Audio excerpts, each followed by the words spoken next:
जिसने कभी नुकसान नहीं किया वही सबसे ज्यादा मारा गया। मैं तुम्हारे जंगल में चुपचाप रहता था, न दहाड़ता था, न हमला करता था, ना ही कभी तुम्हारी दुनिया में दखल दिया। मैं इंडियन पेंगोलिन हूं। मेरी जिंदगी रात में शुरू होती है। मैं जमीन खोदता हूं, दीमक और चींटियां खाता हूं। हर साल लाखों कीड़े खत्म करता हूं जो फसलों को खा जाते हैं, जो जंगल को खोखला कर देते हैं। मैं बिना आवाज किए जमीन को जिंदा रखता हूं।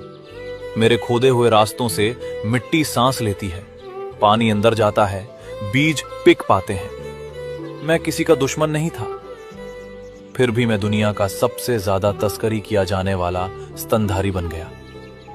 मेरे पास दांत नहीं थे लड़ने के लिए, मेरे पास पंजे नहीं थे मारने के लिए, मेरे पास सिर्फ मेरे शल्क थे जो मुझे जंगल से बचाते थे। लेकिन इंसान ने उन्हीं शल्कों को मौत की वजह बना दिया। उन्होंने कहा, इनसे दवा बनती है, इनसे ताकत मिलती है, इनसे बीमारी ठीक होती है। सच यह है, मेरे शल्क इंसानी नाखून जैसे ही होते हैं। कोई दवा नहीं, कोई चमत्कार नहीं, बस लालच। मुझे जिंदा पकड़ा गया, मेरे मांसपेशियों को दवाइयों से सुन्न किया गया, मेरे शरीर को खोला गया। मैंने लड़ाई नहीं की, मैंने भागने की कोशिश नहीं की। मैंने वही किया जो मैं हमेशा करता आया था।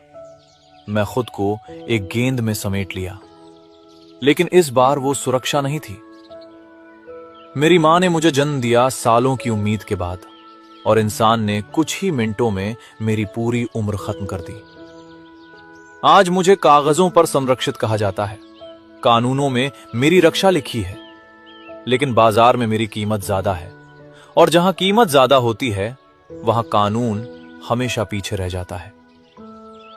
मैं डायनासोरों के विनाश से बच गया था, लाखों साल इस धरती पर टिका रहा, लेकिन शायद मैं इंसानी सभ्यता से नहीं बच पाऊंगा।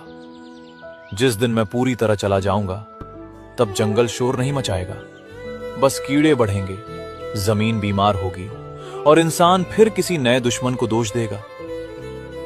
मैं कोई प्रतीक नहीं हूं, मैं कोई कहानी नहीं हूं। मैं एक काम था जो तुमने लालच में मार दिया।